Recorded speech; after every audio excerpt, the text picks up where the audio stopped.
Welcome to the Angry Nerd Podcast. My name is Arshawn Wade, aka the Angry Nerd. The Angry Nerd Podcast is taped from The Angry Nerd Podcast is taped in front of a live Facebook audience from my mom's basement. The Angry Nerd Podcast is brought to you in part by a couple of bad life choices and a few shattered dreams. The Angry Nerd Podcast is made possible by money that my wife gives me from my SSI check, some chick named Joni, and proceeds from listeners like you. If you want to be one of the listeners that helps contribute to this show getting better and better, go to Cash App. My Cash App is $The Angry Nerd. Purchase one of the Angry Nerd Podcast t-shirts. Of course, you cannot get one of the retro Angry Nerd t-shirts like I have on tonight with the original Angry Nerd logo on it. That's only for the upper crust throwback original crew members of the Angry Nerd Podcast. These are the OG Angry Nerd Podcast listeners are the only ones who have this shirt. So shout out to you guys. You know who you are. Guilty plugs out of the way. Tonight's topic, errors of perception. I think people are going to be very interested in what direction I go with this information, but errors of perception, I think, are the cause of a lot of our issues in society today. For instance, I'm just going to jump right into the information. For instance, this is my take on what's an error in perception. For instance, just because a person is not rich, the default is not that they're poor. Not being rich doesn't mean that you are poor. It just means that you're not rich. You see, if you look mathematically, do you remember that little scale that they showed us? And in the middle of the scale was a zero. That was the neutral place. So in the middle of the scale is zero, and to the left is negative, and to the right is positive. So just because a person is not rich, just because they're not all the way on the positive side, on the higher end, does not necessarily mean that they are poor. Where are you going with this, Arshawn? I'm glad you asked. Here's where we run into problems in relationships and also friendships, because people will say that I'm not mean. Just because you're not mean doesn't mean that you're nice. The default for not being mean isn't nice. The default is indifference. That's what the default is. The default isn't that you're not. To be nice, you have to actively do something to be nice. Just like you have to actively engage in some sort of behavior in order for people to call you mean. People can't just call you mean without some sort of reference point as to where they're getting this assessment from. So likewise, in order to be referred to as nice, you have to do some sort of behavior or some sort of act that gives people enough information about you to make the assessment that you're nice. There are a lot of times in relationships that there are women who will say, I'm nice. And then as you interact with these ladies, you will realize this lady isn't nice. She's just not mean. She's actually almost stoic.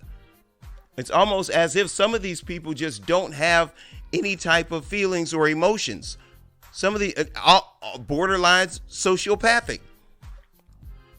So because people have the perception that they're not mean,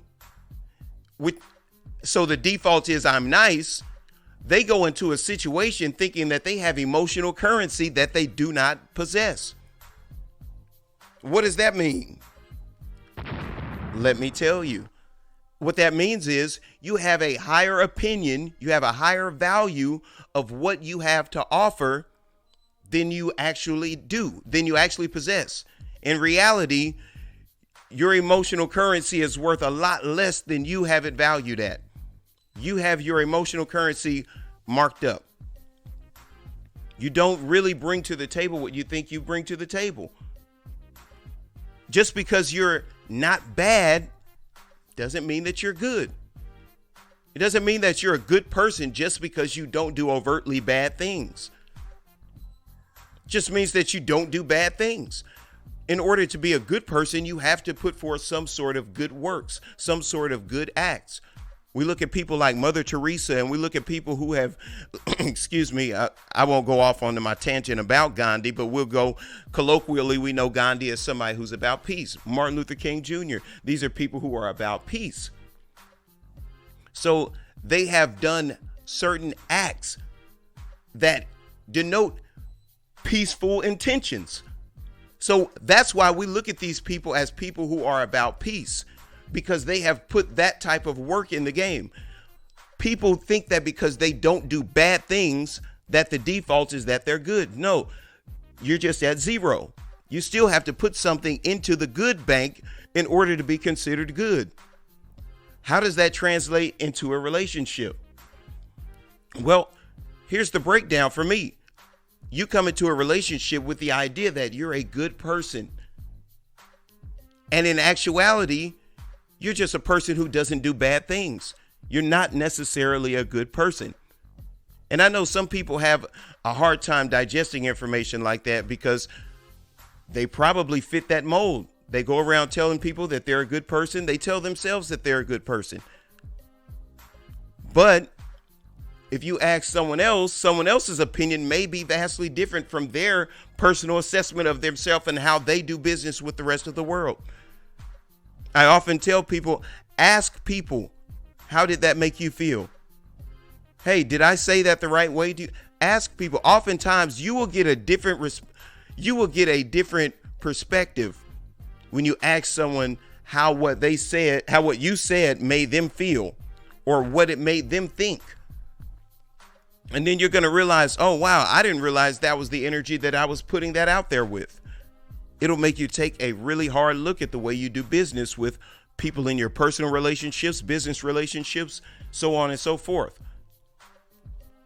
I see that most of our relationships, friendships, partnerships, and things of that nature break down because people do not have an accurate assessment of how they conduct themselves with other people. So this brings me to one of the hottest topics on the internet right now, which is Lil Nas X. Lil Nas X and his devil worshiper shoes, or a 666 shoe. I want some attention from everybody, so I'm gonna do the craziest thing I could think of. Shoe, whatever the name of the shoe is. Here's the thing: Lil Nas X is not a devil worshiper. Lil Nas X is a pissed off Christian. People think that because he put the satanic stuff on there and 666, whatever, that he is a devil worshiper. Well, here's the thing. This is my philosophy on devil worshipers. You can't be a devil worshiper. You're a pissed off Christian and you're choosing to side with Satan. Because if look at it, pull yourself out of Christians, any of my Christian listeners, pull your head out of the Bible for one hot second and just hear me out. The devil only exists in Christianity. The character that we know as Satan, the character that we know as the devil, this guy only exists in the Bible, in the Christian religion. So here's the thing: to acknowledge the devil is to acknowledge who created the devil in the Christian faith, which is God. So you already indulge in the institution of Christianity by acknowledging the devil and then by branding yourself a devil worshiper. No, brother, you're not a devil worshiper. You're just an angry Christian. And then when you go and you read his posts about why he's doing what he's doing, he sounds heartbroken. You guys didn't accept me in the church because I was a fooga booga, and you guys shunned me in the church. Now I have created a platform where I have all of your children's ears, and now I'm going to exact revenge on them by putting this negative imagery in front of all of your little Christian children who are listening to Old Town Road. And that this guy is hurting. He is still hurt and scarred by the Christian church. He's not a devil worshiper. He is an angry, hurt, scarred Christian because of the dogma that is Christianity. This brother feels that his existence is damnation, because that's what a lot of Christian churches preach, and that's what a lot of Christian people, in my experience, believe. So he's probably heard that everything about him, everything about his thought process and the way that he lives his life and the natural inclinations that he has, everything about him is wrong. And that's what he's been told his entire life. And now he has an opportunity to exact revenge on the very same people who rejected him, on the very same people who made him feel like he was less than. Now he's got power. Now he has some authority. Now he has the ear of pretty much the world at this point. That was the number one song in like the world, wasn't it? Old Town Road. So everyone in the world knows this kid. And he sees this as an opportunity to really give the middle finger to the church. And like I said, I don't think it's done with the energy that he's a devout devil worshiper and he wants the forces. He's going to usher in the rapture and everything like that, like some Christians are talking about. That's just foolishness. This is a kid who's really hurt and he's really damaged goods. And instead of people in the church reaching out to him saying, I'm sorry that you feel this way, what is it that we can do to help you? Because all of that other stuff is just a cry for attention. It's a cry for attention. It's saying, the saying, hurt people hurt people. Well, you know what? When you have a hurt person who has the ear of the entire world, guess what he's going to do? He's going to project that pain to everybody who's on his platform, everybody who's in his vicinity, everybody who's in his orbit. He's going to project that type of energy out to them. Of course, he's going to project his hurt and his pain. So people who are supposed to be Christians and people of the cloth, you would think that these people would have enough love, care, and concern in their hearts to reach out to him in that spirit of love, care, and concern and try to do something to help this young man. Excuse me. But once again, I feel like that's another error of perception. He's not a devil worshiper. He's an angry, hurt, scarred Christian. Moving right along. Quavo and Saweetie. I'm like, is it Saweetie? Is it Saweetie? Is it like Saweetie? I don't know. I don't really keep up with popular culture like that, so I'm not sure. I think it's a play on Sweetie. I think I'd say for me to just call the chick Sweetie. But anyways, I saw this video of Quavo and Sweetie in an elevator, and it appeared that they were in a tussle over his video game bag. Now, I know with the advent of Me Too and, domestic violence being at an all-time high, especially with cabin fever because of the quarantine and everything like that, I get it. So I'm not excusing any of Quavo's behavior or anything if he acted unbecomingly. I didn't see anything where he was like overtly, aggressive or abusive to her. It looked like, to me, I said all that to say this. It didn't look like he was in the wrong to me. It looked like he was doing what he wanted to do, and she was trying to impede him in some kind of way. It looked like she was grabbing onto his video game bag. I don't think that's her PlayStation 5 in the box. I just automatically assume if there's a PlayStation 5 personalized box, it belongs to a guy. I just automatically assume that whenever you get out of my house, get out. I think that box goes with the guy. And I don't think that that's a terrible stereotype. So I generally assume that this is his video game case that she's tugging on. And being that I've been in a few toxic relationships in my day, it appeared that this young lady was throwing a temper tantrum and she wasn't getting her way. Once again, tonight's topic is errors of perception. We see a young man holding onto a case, spinning around, and we see a young lady fall to the ground in an elevator. Man, we've seen that scene too many times over the past 4 or 5 years, haven't we? Let me see. No, I'm not going to call names. I don't want to rehash things. But it appears that the elevator is where it goes down. In the celebrity world, anyways. Because we've seen this happen a number of times. And I just don't think that the young man was looking to do harm to her. I don't think that he was looking to be an abuser. I don't think that he was looking like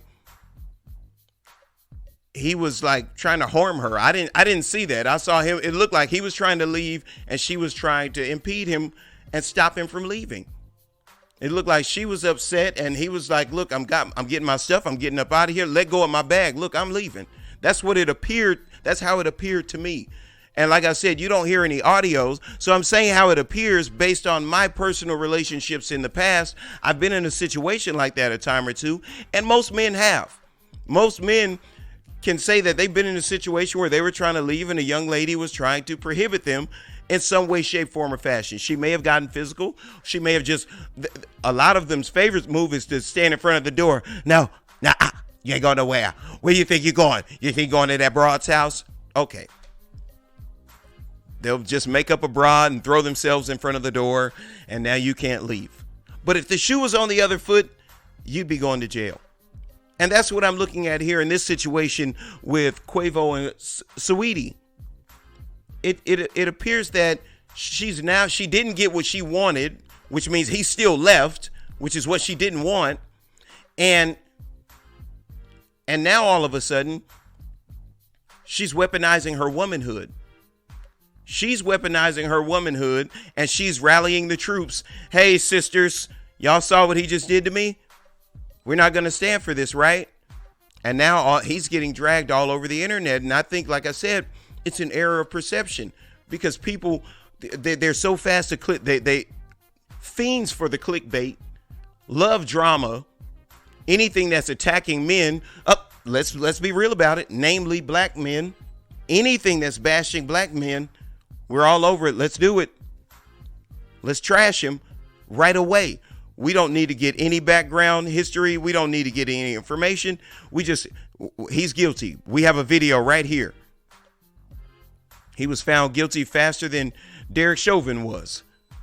Oh, we don't know if Derek Chauvin is going to be found guilty or not. I'm just saying, in the court of public opinion, Quavo's already guilty. He's a woman beater. Let's cancel him. Let's take off all the Migos music. Any song that he's on, let's take it up. And that's just wrong. Whatever happened to giving a person the benefit of the doubt? This isn't somebody who has a history. There's not 17 girls lined up saying that he beat him up. We got one girl on a video who looks like she was throwing a temper tantrum. Let's give the guy a break. Maybe at some point you do just let the video game go. But I know video game guys, and a video game guy, that video game is like his child. That would be the equivalent of her holding on to her child's car seat. Not really? Okay. It's not really the same, but I understand. I understand when you're a serious gamer, I get it. Like, I'll leave my clothes and shoes, but my game is coming with me. I know guys like that. So my heart goes out to the kid because I think they're gonna drag him through the mud a little bit longer.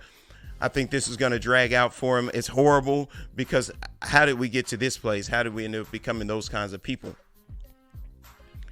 Another error of perception. I saw a video earlier. Wait a minute. This just in. Breaking news. This has absolutely nothing to do with tonight's topic, but I saw a video of Chaka Khan, and I just want people to know who are out there listening and who care about what I care about, and what Chaka Khan can still get this work. Like right now today, I know she's 60-something years old, but Chaka Khan is fine as all get out. All right, back to our regularly scheduled program. So I saw a video earlier, and it was two men fighting in a grocery store. There was one guy who didn't have on a mask, and there was another guy who had on a mask, and the clerk or whatever was escorting the guy with the mask out, saying he had to leave. But he's like, hey, I don't have to wear a mask anymore. You know, they lifted the mandate. I don't have to wear a mask. And he's like, well, sir, we're still asking people to wear masks, whatever. He's ushering him out. And then some other customer just comes out of the blue. It's like, hey, you want to be a tough guy? Wear the mask. And commenced to throwing hands with this guy. And I was a little bit angry because I felt like the guy who just got assaulted should have like turned the tables. And at some point he should have just like kicked this dude's keister. But that didn't happen. The guy who ran up and instigated the fight, he got the better of the exchange. He beat the guy up pretty good, busted him up pretty bad, and then, just walked off. And there's a group of people who think that the guy who beat up the guy with no mask was justified because, hey, you're risking everybody's health. Well, that's to assume that this guy has COVID. I think it would be a very different situation if he had a positive COVID test and he's walking around with no mask and walking around Walmart, breathing people's air, being around people, coughing and sneezing and laughing and talking. I could understand that, but you would have to assume that this guy is positive for COVID-19 in order to deem him a threat to the other patrons. And if the city officials have deemed that it's no longer a state of emergency, it's no longer a state of pandemic, and we no longer have to wear masks, then who are you? Who do you think you are that you get to assault somebody in the middle of a grocery store because they are choosing not to wear a mask? And more noteworthy than that, when the clerk came and told the guy, hey, we're still honoring the mask policy here at our store, the guy was leaving. I mean, he didn't put up a fight. He didn't act like, oh, I need to be here, y'all can't put me out. He didn't do that. He followed the guy's instructions, started walking out, and they were walking out, and this other guy comes out of left field and starts assaulting the dude. And I know that there are people out there that think that that's okay, and it's not. Because once you start doing stuff like that, then you make it every man, woman, boy, and child is judge, jury, and executioner out here in the streets, as long as it has to do with wearing a mask.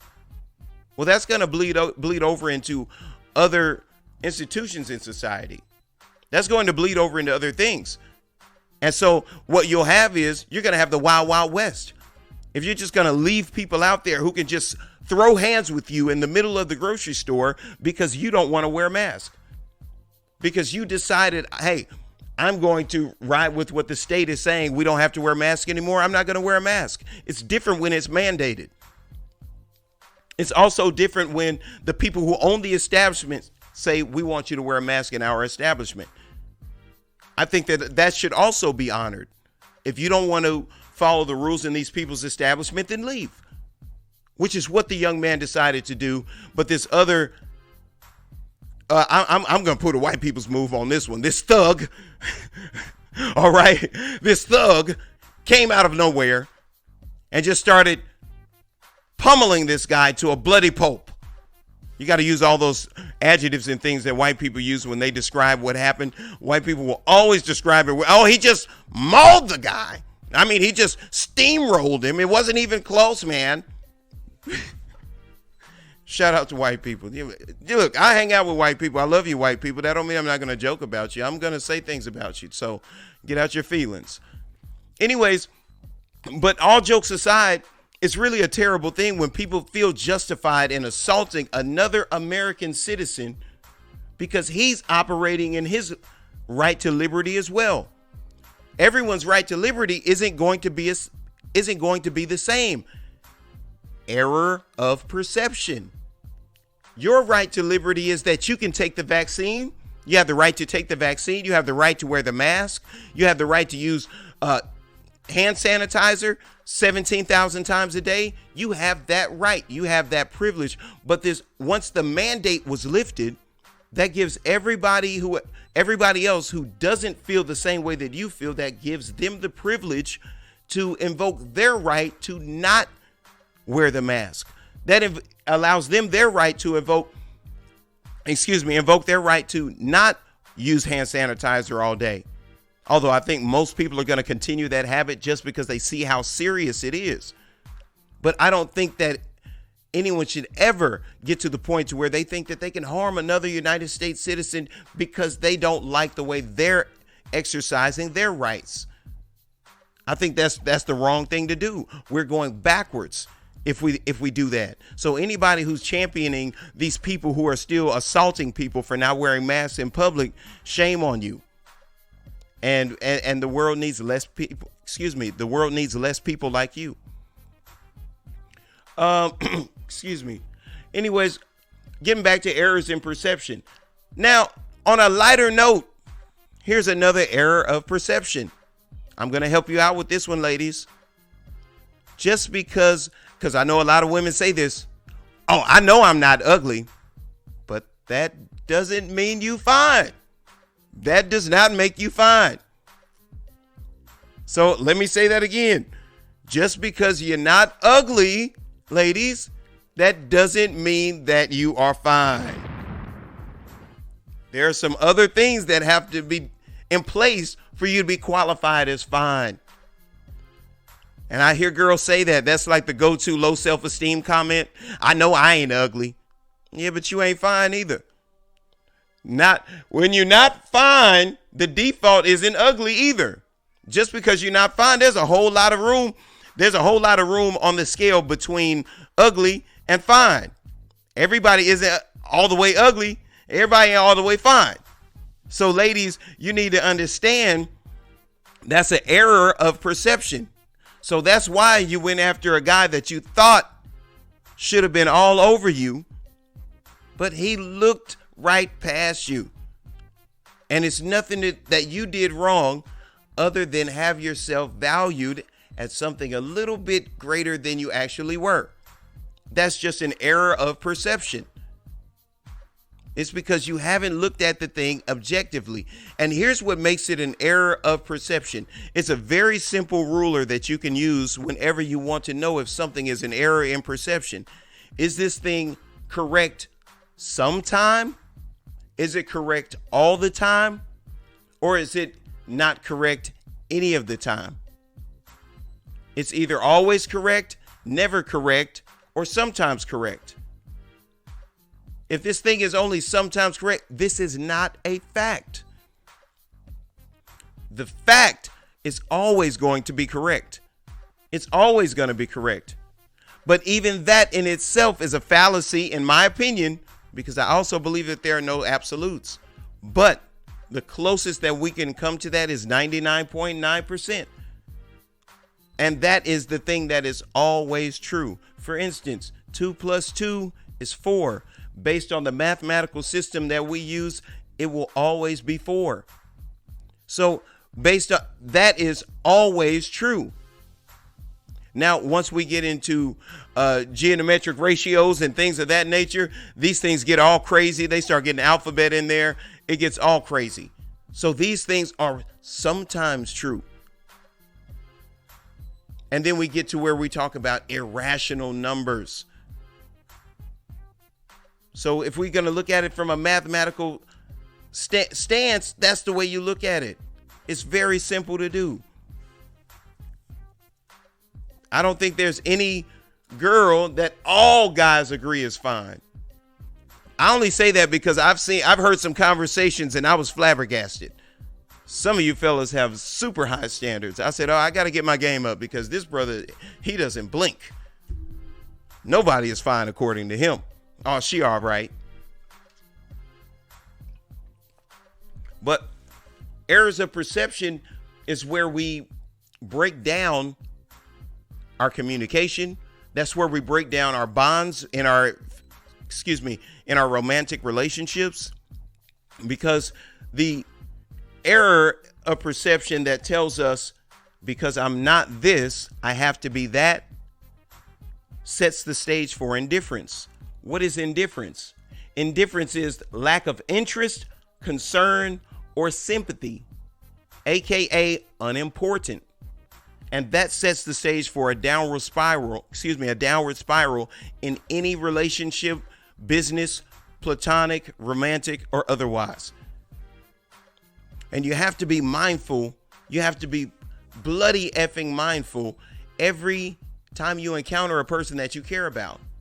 Because you have to make sure that you're using the right perception. You have to make sure that you're looking at something 360 degrees. That's the way that you have to look at it. You have to look at it from your perspective, their perspective, someone standing on the outside looking in perspective. And it's a whole lot of bloody work. And I understand why so many people operate in the fashion that they do, because to do anything else, we wouldn't really have a whole lot of time for the petty things that we involve ourselves in. We wouldn't have a lot of time for the trivial things that take place in our lives every day. Perusing Facebook for 16 hours a day, on Instagram, taking pictures, editing pictures for Facebook or Instagram. We wouldn't have a lot of time to spend on a lot of the trifles of life if we spent the tiniest bit of time on introspection. If we spent the tiniest bit of our time on self-reflection, making sure that we are engaging in activities with the right intentions. And it's a full-time job. And once you have this information, those people who are like myself, who have that OCD kind of mentality, and it's like every time you look around, you're using this ruler to gauge a situation. So you're always being highly critical of whatever situation or whatever conversation you're having. So you tend to spend a lot of time staring at people for a little while. But what happens is it feels like you're the only person working. So that's why you have to spread the information. That's why you have to share the information. And if you're in a relationship, whenever you get some new information, figure out a way to get that information to your partner in a way that doesn't seem like you're sharing it from up here down to them down here, because oftentimes that's what happens. And that's what happened. That's how a lot of feelings get hurt, because when I do get some new information, some people like myself will be excited about the new information and share that information so vehemently that it appears that you're a know-it-all, or you got it all figured out and you're taking a squat on me.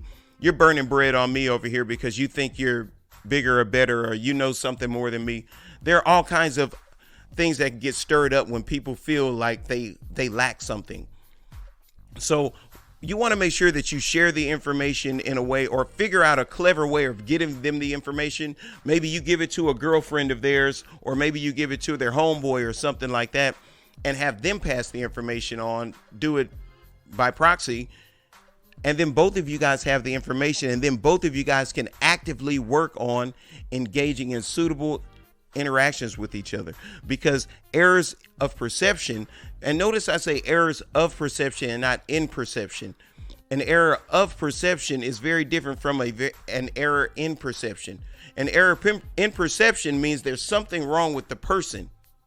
An error of perception means we're looking at this thing from a different vantage point. That brings us back to our graphic for tonight's topic, which was a 9, and there was a guy at the north side of the 9 and a guy at the south side of the 9. They're both looking at it. The guy on the north side of the 9 sees a 6. The guy on the south side of the 9 sees a 9. Both guys are right, but both guys are wrong because of an error of perception based on where they are, what they see, where they've been. So most of the time we carry whatever we brought with us into our job. We carry whatever we brought with us from our past relationships and our past experiences into our relationships, into our social events, into our social circles. We carry these things with us. So our world is peppered, our lens that we view the world through is peppered by the perception that is painted by our past experiences and by our past relationships. That doesn't make that perception correct. And that's what we have to pull our heads out of. We could be operating with an error of perception. We could be looking at the thing differently based on our previous experiences. So we're not looking at it on the right side or from a different side. Just because it's a different point of view doesn't necessarily make it better or worse. It's only a different perspective. And when you see another person's perception, if you can pull your heels out of the ground, because that's what we do a lot of times. What we do with our perception is we'll dig our feet into the sand and say, this is the way it is. This is the law. This is the gospel. And I reject any and everything else that anyone has to say. You have to be open to receiving new information. Oh, ancient wisdom teaches us that my people perish for lack of knowledge. And I tell people all the time, the Arshawn Wade remix to that is, my people perish for lack of wanting to know. A lot of times people don't want to know anything else. They don't want to experience anything else. They don't want to take a chance with anything else. Why? Creatures of habit. We like things that feel good. We like things that are comfortable. We like things that we know. We want to go where everybody knows your name, and they're always glad you came. You want to be where you can see the troubles are all the same. You want to go where everybody knows your do. All right. Enough Nick at Night. But seriously, that's what we love. That's what we like. What feels good, what feels familiar. So we have to break out of that shell. We have to figure out a way to get out of that mental block so that we can take our heels out of the sand, and so that we can interface with the people that we care about, so that we can interface with the people at work, so that we can interface with the people that the Most High has brought into our lives for a reason, a season, a lesson, or a blessing. And we have to make sure that we are locked in to what I like to refer to as the universal energy field, or the Holy Spirit, or the Most High, or whoever you believe in, however you believe. You have to figure out a way to stay in tune, because what I've realized is the more in tune you are with your perception, and the more flexible you are with your perception, the more in tune you can be with the Most High. The more ready you are and more prepared you are to receive information from your higher power, God, Buddha, whoever you believe in. But as long as you have a murky lens that you're viewing the world through, as long as you have an error of perception, you are going to constantly be in train wrecks. You're going to constantly be restarting the same life lesson over and over again. Has anybody found themselves in that horrible, vicious karmic wheel to where you find yourself saying, dang, I failed this lesson again. Man, it came up again and I failed. I took the test. All right, God, and you promise yourself and you promise God, I'll be ready next time. Let me have another chance. And you blow it again. And if you're anything like me, you've read the Bible time and time again, and you say, God, remember you said a man should forgive 70 times 70. Okay, I know I'm on about a time 137, but I still got about 28 more good tries left. Good forgive me's left. Please, one more. When you have to step back, clean the lens that you view the world through. How many of the things that you believe about people, women, children, parenting, how many things do you believe about politics? How many things do you believe that are not 100% correct? How many things do you believe, or have you believed, that no longer serve you? That you recognize as a rule that you've lived by that no longer serves you? If you haven't identified things that you used to live by 10 years ago that you no longer live by today, I'm telling you, you're in a sad way, buddy. Because that means you are doing no self-reflection. That means you are taking no moral inventory. You have to take a look at some of the things that no longer serve you. You have to take a look at some of the things that people keep telling you are a problem. You have to take a look at some of the things that you keep hearing over and over as your life goes on. People in different states, people in different cities have told you that this is a problem. You need to take a look at it. There's something going on. You have an error of perception going on somewhere, some way, some form. There's an error of perception taking place, because if this situation continues to crop up in your life with different people, the common denominator is you. And you have to take a good hard look at yourself and figure out, what do I need to do differently in order to get a different result? How do I need to look at this thing differently? See, there are men who continually run afoul of women because their perception of how they should deal with women is skewed. It's slanted. It's peppered by their previous experiences, which have told them that you are supposed to treat women like this. And maybe, just maybe, at some point and time in their life, that was a method that served them, because it may have been developed as a coping mechanism to deal with a woman who was not a good person. It may have been a coping mechanism developed to deal with a woman who was a predator. That's something else we don't like to talk about, but that's another show. Here's the thing. At some point, you have to realize, I'm no longer in that situation that I developed this coping mechanism for. So it no longer serves me.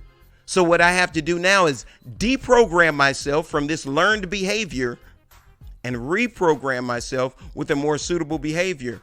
In lies most of our problem. We cannot do that. It takes a professional to come in and help guide you through the process that is tearing down negative thought patterns, negative beliefs, negative perceptions that no longer serve you, and building new ones. Because here's the thing, you can't get something out of nothing. You can't pour from an empty cup.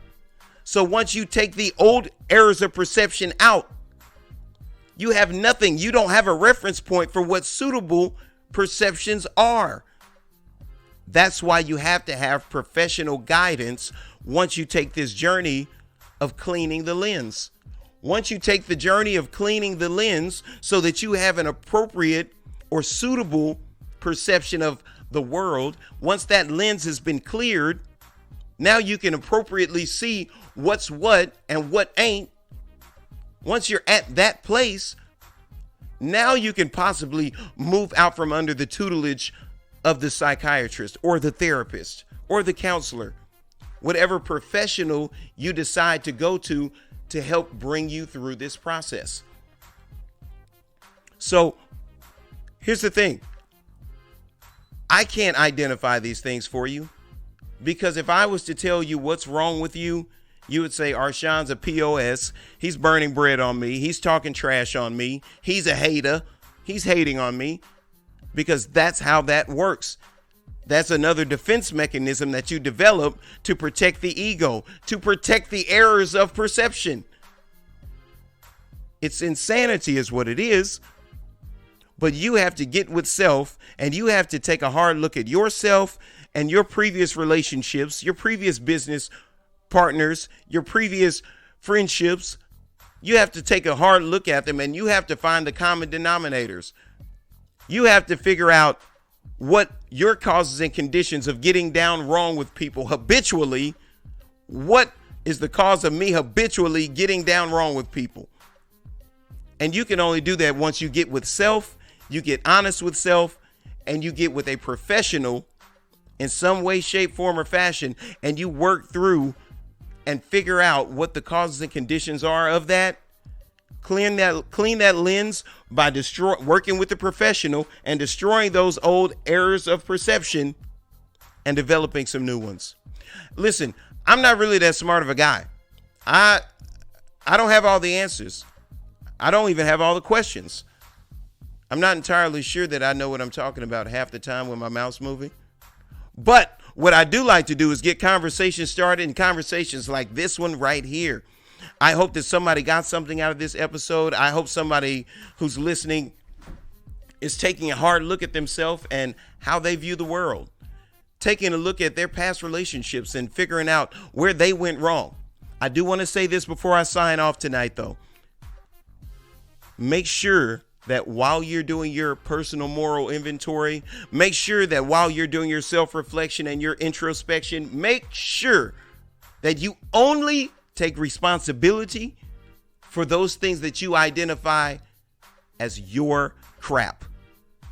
Because what can happen, and this is just a warning, what can happen is that you will become a chronic responsibility taker. And you will take responsibility for things that you had no control over, no power over, and that didn't have anything to do with you or anything that you did right or wrong. It was 100% someone else's behavior, and it's their responsibility. But you only get to identify that by taking the trip, by taking the journey and diving inward and figuring out what's what. And then you can decide what's yours, what's theirs, give them what's theirs, and then take what's yours, what's your responsibility for your relationships, friendships, business partnerships going awry. Then you can figure out and pinpoint what you need to do in order to get yourself on the right track. Hey, my name is Arshawn Wade, aka The Angry Nerd. Thank you for listening. Peace.